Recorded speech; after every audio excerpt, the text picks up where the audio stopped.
नमस्ते। कैसे हैं आप सब? आशा करती हूँ सब ठीक होंगे। जय श्री राधे के साथ इस रेसिपी को हम शुरू करेंगे। आज हम रसोई नगरी में बनाएंगे पोहे की स्वीट डिश, यानी मीठा पोहा। ये बनाना कोई मुश्किल नहीं है, लेकिन इसको थोड़ा तरीके से भी बनाना होता है। हर चीज़ को भाव और तरीके से यदि हम बनाएंगे तो जब हम उसे खाएंगे तो वो स्वादिष्ट ही लगेगी। तो ये देखिए, ये एक तरह का राइस ही होता है जिसको फ्लैटेंड राइस कहते हैं, राइस फ्लेक्स कहते हैं इसको। फ्लैट किए होते हैं राइस। तो ये मैंने आज इसी की रेसिपी बनाऊंगी मैं। तो इसे मैं एक तरफ रख लेती हूँ और प्लेट की तरफ हम आते हैं। यहाँ मैंने एक गीला रुमाल लिया था। गीले रुमाल को मैंने थोड़ा गीला कर दिया था, क्योंकि जो पोहा होता है वो थोड़ा पानी एब्जॉर्ब करता है। यदि आप इसकी नमकीन डिश भी बनाएंगे तो ये उस सारी चीज़ों के रस को एब्जॉर्ब कर लेगा, क्योंकि राइस ड्राई होते हैं ना, तो ये पानी ज़्यादा लेते हैं। तो इसको गीले रुमाल के बीच में मैंने 5 से 6 मिनट हल्का सा इस तरह से नरम कर लिया था। बहुत ज़्यादा नरम नहीं करना है, बस 5 मिनट रखना है गीला रुमाल।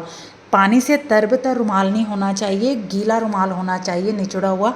और उसको आप रखेंगे तो वो थोड़ा सा सॉफ्ट होगा, ज़्यादा सॉफ्ट नहीं होगा, क्योंकि ये काफ़ी स्टिकी होते हैं। तो इनको यदि हम डायरेक्ट घी में भूनेंगे तो ये जल जाएंगे। तो ज़रा हम इसको प्लेट में उल्टा लेते हैं। यहाँ पर एक फ्राई पैन में मैं ये बड़ा चम्मच इस्तेमाल कर रही हूँ, थोड़ा टेबल स्पून जिसको कहते हैं, थोड़ा नॉर्मल स्पून से बड़ा होता है। तो उसमें मैं ये 4 चम्मच देसी घी डालूँगी। 4 चम्मच का मतलब जो नॉर्मल स्पून है जिससे हम खाना खाते हैं वो 6 चम्मच हो गए। तो उसके बीच में हमने इस पोहे को डालना है। फ्राई पैन गरम नहीं होना चाहिए, उसमें हम इसको डाल देंगे और फ्लेम को बिल्कुल ही स्लो रखेंगे और इसको हल्का सा इसी घी के बीच में इस तरह से पकाएंगे। यदि हम इसको नापते हैं तो ये एक नॉर्मल कटोरी जितना पोहा है, मतलब जिस कटोरी में मैंने घी लिया था वो आपको दिखाती हूँ। इस कटोरी में ही मैंने पूरा भरकर पोहा पानी में थोड़ा सा लपेट दिया था। आप समझ रहे हैं ना किस तरह मैंने कहा कि पानी के छींटे देकर उसको हल्का सा हमने रुमाल में लपेट देना, और इस तरह हाथों से थोड़ा ऐसे आपने करना है ताकि वो हल्का सा नरम हो जाए और वो फ्राई पैन में जले नहीं। तो अब हम घी में इसको 1-2 मिनट के लिए ज़रा भून लेते हैं। इसको मैंने अभी 3 मिनट ही भूना था, बिल्कुल भी जला नहीं है, जलाना नहीं है आपने। फ्लेम बिल्कुल आपने देखिए किस तरह की फ्लेम में इसे बनाया। यदि हम इसे हाथ में उठाते हैं तो ये काफ़ी नरम ही है अभी। अब इसको हम नीचे से ज़रा बंद कर देते हैं, क्योंकि ये गर्म है। अभी हमने इसमें कुछ चीज़ें और डालनी हैं, क्योंकि ये जल्दी बनने वाली डिश है, स्वीट डिश है। तो इसमें मैंने ये बादाम भिगोए थे 3 से 4 चम्मच। इन बादाम को मैंने थोड़ा बारीक काट लिया था। इसे मैंने 4-5 घंटे भिगो दिया था। ये 4 चम्मच बादाम हैं और 2 से 3 चम्मच मगज़ हैं। मगज़ भी आप डाल दें। किशमिश अभी नहीं डालना है, क्योंकि किशमिश जल जाता है। और इसके साथ ही इसमें हम डालने वाले हैं, इसको हम थोड़ा सा फिर फ्लेम स्टार्ट करेंगे और बिल्कुल स्लो कर देंगे फ्लेम को, और इसको हम थोड़ा सा मिक्स करते हैं। और जब हम इसको मिक्स कर रहे होते हैं तो उसी वक्त इसके बीच में हमने डालना है ये डेसिकेटेड नारियल, जो कि नारियल का चूरा है, जिसे घर में मैंने बनाया था। इसको कद्दूकस के इसका छिलके उतार कर, तो ये इसमें ज़रा ज़्यादा पड़ता है। तो ये देखिए 1 बड़ा चम्मच, 2, 3, क्योंकि इसका टेस्ट इसमें बहुत ही निराला और अच्छा लगता है। 4 चम्मच नारियल मैंने डाला है, जो नॉर्मल स्पून है। और इसको हम ज़रा अच्छी तरह से मिक्स कर लेंगे, पकाना और नहीं है, उसी फ्लेम में थोड़ी देर मिक्स करना है हमने, ताकि ये अच्छी तरह से मिक्स हो जाए। और जैसे ये नारियल का जो बुरादा इसमें डाला है जी, वो उसकी खुशबू आने लग जाती है। ड्राई फ्रूट को मैंने थोड़ा भिगोया ही था, मैं भिगो कर ये ड्राई फ्रूट यूज़ करती हूँ। बच्चों को जब भी ड्राई फ्रूट खिलाएं तो उसको थोड़ा भिगो दें, जैसे किशमिश हुआ, बादाम हुआ, अखरोट हुए ख़ास तौर पे। तो इसे हम थोड़ा सा और मिक्स कर लेते हैं अच्छी तरह से। अब देखिए जब आप इसको मिक्स करेंगे, नारियल मिलते ही फिर नरम सा हो गया है, क्योंकि जो नारियल होता है उसके बीच में भी एक ऑयल होता है। अब इसको हम इसमें अब किशमिश मिक्स करते हैं हम।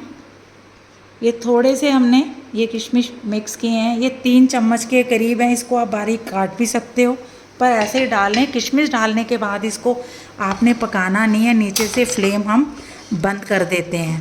फ्राई पैन अभी गर्म है, इसलिए सिर्फ 1-2 मिनट हम इसको इस तरह से छोड़ देंगे। देखिए ये सब चीज़ें डालने के बाद इसमें कितनी खुशबू उठने लग गई है। यहाँ मैं ये कहना चाहती हूँ कि कई लोग ड्राई फ्रूट फ्राई करके डालते हैं। मैं यहाँ पर घर में बड़े भी होते हैं, एल्डर्स, बच्चे भी होते हैं, तो वो ज़रा इस तरह की चीज़ें नहीं खा पाते, तो इसलिए मैंने ड्राई फ्रूट को सॉफ्ट किया है। ये पहले ही सॉफ्टेस्ट है, ये कोई भी खा सकता है, क्योंकि मुंह में रखते ही ये घुल जाता है। तो इसे मैं हल्का सा ठंडा होने दूंगी, बहुत ज़्यादा ठंडा करने की ज़रूरत नहीं है जिसमें ईज़िली हाथ लग जाए आपका। अब इसे हम फ्लेम तो हम बंद कर चुके हैं। ये इतनी टेस्टी डिश है और ये बहुत जल्दी हजम हो जाती है। इसे आप किसी भी प्रसादम के लिए इस्तेमाल कर सकते हैं। ये तो मुझे पता नहीं कि किस देवता को कौन कौन से प्रसाद चढ़ते हैं, क्योंकि मैं तो जो सुखपूर्वक होता है, जैसे थोड़ा सा ड्राई फ्रूटी हो या कभी हलवा बना लेती हूँ। कोई ज़रूरी नहीं कि कोई स्पेशल जो भगवान को चढ़ते हैं वही खिलाओ। भाव से आप उनको कुछ भी खिला देंगे तो वो माना जाएगा। अब कोई कहता है कि गणेश जी के भी त्यौहार चल रहे हैं कि उनको सफ़ेद चावल नहीं खिलाते। मैं तो उनको भोग भी लगा चुकी थी और पंडित जी से पूछा, वो कहते कोई बात नहीं, आपको पता नहीं था, तो मैंने फिर भी उनको बनाना भी खिला दिया, तो उससे कोई मुझे फ़र्क नहीं पड़ने वाला। कृपा ही रहती है हमेशा। यदि आपका भाव सच्चा हो, मन साफ़ होना चाहिए, तो सब चीज़ें ही आपको प्राप्त हो सकती हैं। तो ये सब चीज़ें हमने मिक्स कर दी हैं। अब आती है इसमें मीठा डालने की बारी। यदि तो आप चीनी खाते हैं तो चीनी डालिए, मैं शक्कर डालूँगी। ये शक्कर जो चाय में इस्तेमाल होती है उसके मैं यहाँ पर 4 चम्मच डालूँगी।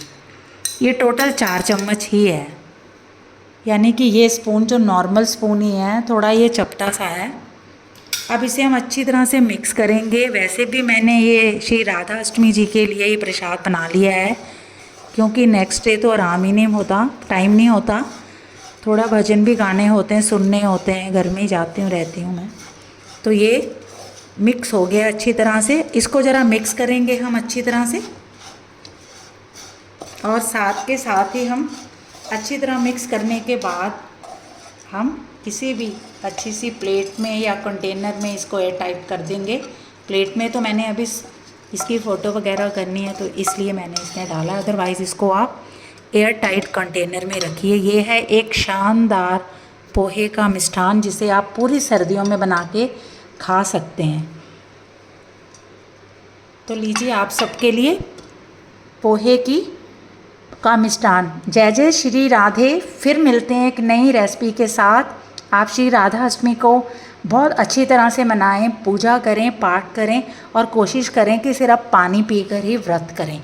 Thanks for watching. फिर आती हूँ एक नई रेसिपी के साथ। तब तक आप इस पंजीरी का श्री राधा जी को भोग ज़रूर लगा दें।